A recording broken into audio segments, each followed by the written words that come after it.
वली मोहम्मद, ज़िला फैसलाबाद, तहसील जड़ावाला। ये रोज़ उन्ने पिंडा थावां बच्चे पाई जान मेरे को, 4 ने, 2 धियां ने, 2 पुत्तर ने। एवें हुण तीनों आखिए फिर पिंडा थावां भावें सानू अज उठा दें। हाँ जी, उंज तो फिर घर है ही ना, जितना चिर जी किसी बाहन दिता जिमीदारां दे हत्थ च बैठे हो।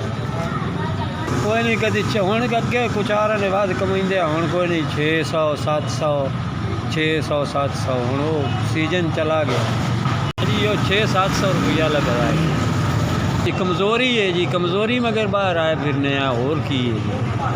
ना ज़मीन है, ना लानी ना देनी जी, मजदूरी करते फिरने जी, हली धक्के खाते फिरने।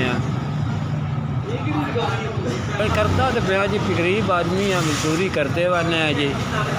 हली केला है वो बेचते फिरने।